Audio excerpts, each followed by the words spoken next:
नमस्कार फ्रेंड्स।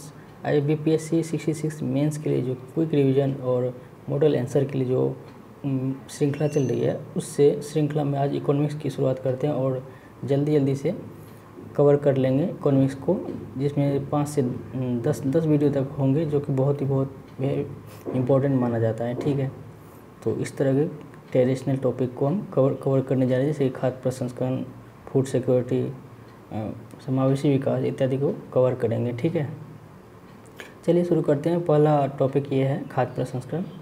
ठीक है, इसमें देखते हैं। सबसे पहले इंट्रोडक्शन इसमें किस तरह से हम लिखेंगे, तो इसमें है, देखिए, तो इसमें ऐसी गतिविधियाँ जिसमें प्राथमिक कृषि उत्पाद का मूल्य वर्धन किया जाता है। ठीक है, ऐसी गतिविधियाँ जिसमें प्राथमिक कृषि उत्पाद का मूल्य वर्धन किया जाता है। ठीक है, जिसे खाद्य प्रसंस्करण कहा जाता है। जो इस मूल्य वर्धन में जो होता है, इस प्रक्रिया में उस उत्पाद का मूल्य एवं टिकाऊपन दोनों बढ़ जाता है। ठीक है, मूल्य वर्धन।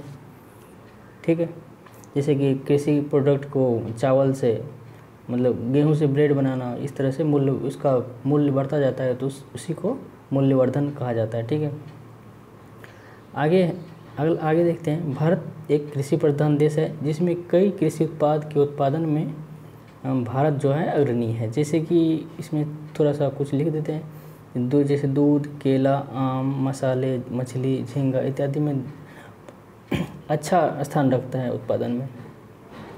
तो देश में जो है लगभग 32 करोड़ टन बागवानी का, ठीक है, यहाँ पे 32 करोड़ टन बागवानी है, 30 करोड़ टन खाद्यान्न का उत्पादन होता है, और साथ ही साथ 19 करोड़ टन दूध का उत्पादन होता है। ठीक है, इस प्रकार की उपलब्धता के बावजूद, यहाँ पे देखिए भारत में क्या हो रहा है कि इस प्रकार की उपलब्धता के बावजूद भारत में संबंधित खाद्य पदार्थ, जैसे कि यहाँ पे जो है दूध, केला, आम, उससे संबंधित प्रसंस्कृत खाद्य पदार्थ जो है बाहर से आयात किए जाते हैं। इसके बहुत सारे कारण हैं। तो भारत में केवल जो है 10% प्रसंस्करण हो पाता है। ठीक है, इनमें भी 35% सब सिर्फ दूध का, मुख्यतः दूध का ही प्रसंस्करण होता है, और अन्य वस्तुओं का थोड़ा कम होता है। तो बिहार में भी देखिए वैसे ही स्थिति है। तो बिहार की स्थिति भी इसके बावजूद, मतलब मीट उत्पादन वगैरह में फल नहीं, सब्जी और मीट उत्पादन में अग्रणी राज्य, फल में भी है। राज्य के बावजूद 10 से 30% जो है कृषि उत्पाद बर्बाद हो जाता है। मंडी से पहुँचते लेट लग जाता है, तो जिससे पेरिसेबल गुड्स होते हैं तो जल्दी से ख़राब हो जाते हैं वो। तो आगे है उसके खाद्य प्रसंस्करण के क्या क्या उद्देश्य हैं, उस पर चर्चा करते हैं। ठीक है, तो पहला उद्देश्य इसमें क्या लिखा गया है कि उत्पादित खाद्यान्न की बर्बादी। सबसे तो मेन कंसर्न यही है हमारा कि उत्पादित 10 से लगभग केंद्र तथा राज्य स्तर पर 10 से 30% की खाद्यान्न की बर्बादी हो जाती है। FCI में देखिए रखे फूड बर्बाद होता है, बहुत तरह के बर्बादी होती है। मूल्य वर्धन के माध्यम से किसान की आय को दोगुना करना, ये भी एक बहुत ही अच्छा पॉइंट है, जो कि लक्ष्य 2022 तक रखा गया है भारत सरकार द्वारा कि किसान के आय को दोगुना करना है। तो मूल्य वर्धन के माध्यम से ये सुनिश्चित किया जा सकता है। ठीक है, फूड प्रोसेसिंग इंडस्ट्री लगा करके। ठीक है, और अगला पॉइंट है, भारत भुखमरी कुपोषण के मामले में गंभीर स्थिति है। ये तो आपको पता ही होगा, ग्लोबल हंगर इंडेक्स का जो आया है, तो इसमें 107 देशों में 94वां स्थान है, जो कि गंभीर भूख की स्थिति को दर्शाता है। ठीक है, नेक्स्ट पॉइंट इसमें है, मौसमी बेरोजगारी की समस्या को हम हल कर सकते हैं। ठीक है, जैसे कि फूड प्रोसेसिंग इंडस्ट्री लग जाएगा, तो मौसमी बेरोजगारी, जैसे कि किसी मौसम में बेरोजगार हो जाता है, तो उसकी बेरोजगारी को हल किया जा सकता है। ठीक है, जैसे कि बिहार में खगड़िया में लग रहा है, तो वहाँ से मौसमी बेरोजगारी की समस्या ख़त्म हो जाएगी। इसके साथ साथ ही रोजगार वृद्धि के साथ पलायन रुक जाएगा। ठीक है, देखिए पलायन कैसे रुकेगा, जैसे कि इंडस्ट्री लग जाएगा तो पलायन तो वहाँ पे रुकना ही है, तो इससे रोजगार तो होगा ही, उसके बाद पलायन, जो कि बिहार में सबसे बड़ी समस्या है, तो वो रोकने की संभावना है। नेक्स्ट है, भारत खाद्य पदार्थ बर्बाद करने में शीर्ष स्थान रखता है, ये तो पता ही है। ठीक है, आगे बढ़ते हैं। और मंडी से पहुंचने कई कृषि उत्पाद जो है खराब हो जाते हैं, तो बताया हुआ था। ठीक है, नेक्स्ट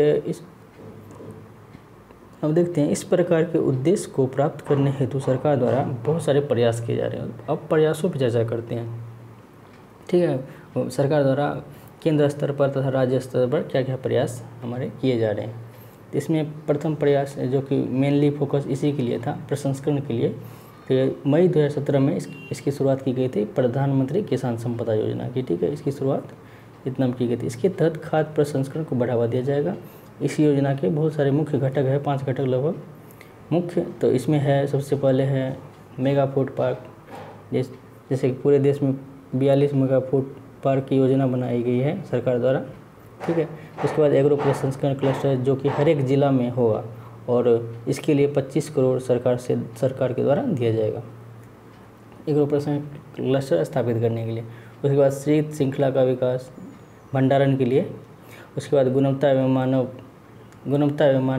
मानव संसाधन विकास पे ध्यान देना है, ठीक है। अब आगे बढ़ते हैं। तो इसमें है देश में 42 मेगा फूड पार्क के लिए कार्य योजना बनाया गया है, जिसमें लगभग 22 ऑपरेशनल है, ठीक है। 22 अभी चल रहे हैं, बाकी पे काम चल रहा है अभी। खगड़िया में मेगा फूड कार्यरत है, मतलब बन रहा है वहाँ पे। उसके साथ ही बक्सर तथा रोहतास में भी स्थापना की प्रक्रिया में है। अगला उपाय क्या है, खाद्य प्रसंस्करण के लिए नीतिगत उपाय, यानी कि क्या ये है, मतलब उसके लिए सरकार द्वारा प्रयास। तो पहला प्रयास था ये प्रधानमंत्री किसान संपदा योजना, और सेकेंड प्रयास ये है नीतिगत उपाय, ठीक है। इसके लिए पारदर्शिता को प्रोत्साहन दिया जा रहा है, भ्रष्टाचार को कम करने के लिए जो उपाय हम हो सके वो करेंगे, ठीक है। इसके बाद है निवेश बंधु नामक पोर्टल का विकास किया जा रहा है, निवेश बंधु, जिससे निवेश होगा FDI के माध्यम से, तो ज़्यादा से ज़्यादा खाद्य प्रसंस्करण के लिए उद्योग लग सकेंगे, ठीक है।